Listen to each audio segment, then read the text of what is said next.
코페르니쿠스 혁명, 지동설의 탄생, 르네상스의 중심에서 고대 지식을 재발견하고 오래된 믿음을 제고하던 시기에 폴란드의 한 성직자 니콜라스 코페르니쿠스는 새로운 생각에 도전했습니다. 그의 생각은 우주에 대한 우리의 이해를 영원히 바꿔놓았죠. 오늘은 역사상 가장 위대한 과학혁명 중 하나인 지동설의 탄생을 탐구해보겠습니다. 코페르니쿠스는 어떻게 지구가 아닌 태양을 우주의 중심에 둔 혁명적인 이론을 발전시켰을까요?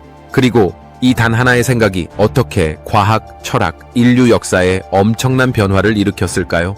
16세기 초는 유럽에서 놀라운 변혁의 시기였습니다. 이 시기는 르네상스의 새벽으로 고대 학문과 예술, 과학에 대한 새로운 관심이 싹트던 때였습니다. 그러나 우주에 관한 여전히 프톨레마이오스가 제안한 지구 중심설이 사람들의 믿음을 강력히 지배하고 있었습니다. 1000년 넘게 지구 중심 모델은 인류가 우주를 이해하는 방식을 형성해 왔습니다. 이 모델에 따르면 지구는 우주의 고정된 중심이며 태양, 행성, 별들이 지구 주위를 복잡한 경로로 공전하며 이 경로에는 행성들이 역행하는 복잡한 움직임을 설명하기 위해 원안의 작은 원인, 주전원 에피사이클이라는 개념이 포함되어 있었습니다. 니콜라스 코페르니쿠스는 1473년 폴란드의 토룬에서 태어났습니다. 그는 수학자이자 천문학자, 성직자이자 의사로서 폭넓은 지식을 지닌 학자였습니다. 이탈리아에서 교육을 받은 코페르니쿠스는 고대 그리스와 로마의 과학 및 철학적 저술뿐만 아니라 중세 동안 고전 지식을 보존하고 확장한 이슬람 학자들의 연구에도 정통했습니다. 코페르니쿠스는 1500년대 초부터 점점 더 복잡하고 직관에 어긋나는 지구 중심 모델에 의문을 품기 시작했습니다.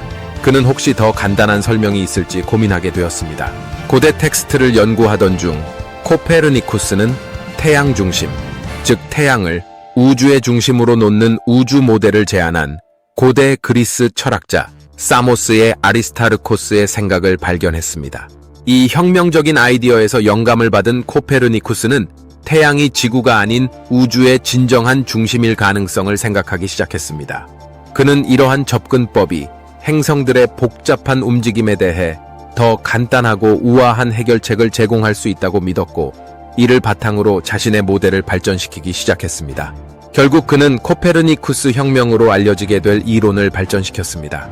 수년간의 신중한 관찰과 수학적 계산, 철학적 고찰 끝에 코페르니쿠스는 1532년에 그의 저서 천구의 회전에 관하여 De Revolutionibus Orbium Celestium을 완성했습니다. 이 책에서 그는 태양을 중심으로 하고 지구를 포함한 행성들이 그 주위를 공전하는 태양 중심 모델을 제시했습니다. 이 혁명적인 모델은 단순한 관점의 전환이 아닌 인류가 우주에서 차지하는 위치를 이해하는 방식에서 엄청난 변화를 의미했습니다. 코페르니쿠스는 태양 중심 체계에서 행성들이 밤하늘에서 역행하는 것처럼 보이는 현상이 사실은 지구의 공전에 의해 생기는 착시 현상이라고 설명했습니다. 태양 중심 체계에서는 프톨레마이오스 모델의 복잡한 주전원이 필요 없이 이러한 역행 운동을 쉽게 설명할 수 있었습니다.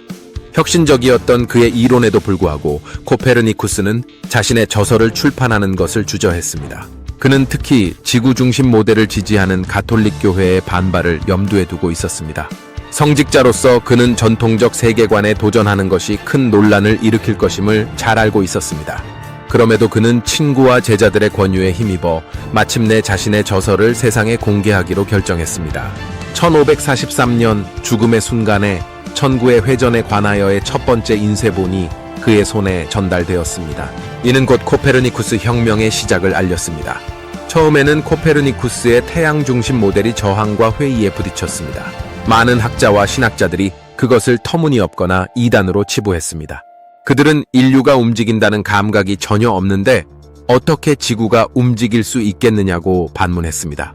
또한 우주의 중심에 태양을 두는 것은 오래전부터 신성하게 여겨진 지구의 중심적 위치를 부정하는 것으로 여겨졌습니다.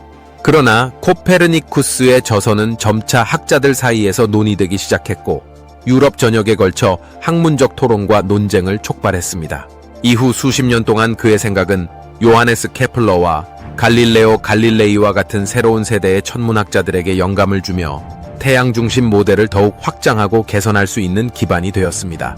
코페르니쿠스의 가장 중요한 공헌 중 하나는 단지 그의 천문학적 모델에 그치지 않고 철학적 전환을 가져왔다는 점입니다. 지구 중심 모델을 부정함으로써 인류가 우주에서 차지하는 특별하고 중심적인 위치에 대한 신념을 도전하게 만든 것이죠. 만약 지구가 태양 주위를 도는 여러 행성 중 하나에 불과하다면 인류가 우주에서 차지하는 위치는 이전에 생각했던 것만큼 특별하지 않았습니다. 이 개념은 철학, 종교, 과학에 깊은 영향을 미쳤고 현실의 본질에 대한 오랜 가정을 의심하게 만들었습니다. 이후 케플러는 코페르니쿠스 모델을 바탕으로 행성 운동 법칙을 발전시켜 행성들이 원이 아닌 타원 궤도로 움직인다는 사실을 발견했습니다. 갈릴레오는 자신의 망원경을 통해 목성의 위성과 금성의 위상을 관찰하며 태양 중심 모델을 지지하는 구체적인 증거를 발견했습니다. 이러한 발견들은 코페르니쿠스의 이론을 입증했고 지구 중심 모델의 권위가 약화되는 계기가 되었습니다. 코페르니쿠스 혁명은 단순한 과학적 사고의 전환을 넘어서 인류 역사에서 중요한 변곡점을 상징했습니다. 코페르니쿠스의 연구는 전통적인 세계관에 도전했고 관찰, 실험, 이성을 바탕으로 한 새로운 우주 이해 방식을 위한 기반을 마련했습니다. 그의 아이디어는 궁극적으로 아이작 뉴턴의 중력 이론, 알베르트 아인슈타인의 상대성 이론, 그리고 현대 우주론에 이르는 발견의 사슬을 촉발했습니다. 코페르니쿠스 혁명은 단순한 우주론의 변화가 아니라 우주에서의 인간의 위치에 대한 이해에 있어 근본적인 변화를 가져온 사건이었습니다. 고정된 세계관의 의문을 품고 관찰을 통해 진리를 추구하려는 코페르니쿠스의 용기는 역사에 큰 발자취를 남겼으며 그가 마련한 기초는 이후 과학 발전의 토대가 되었습니다. 코페르니쿠스의 혁명적 아이디어가 가져온 영감은 우리가 현재 우주의 광대함을 탐구하고 그 신비에 대한 답을 찾아가면서도 계속됩니다.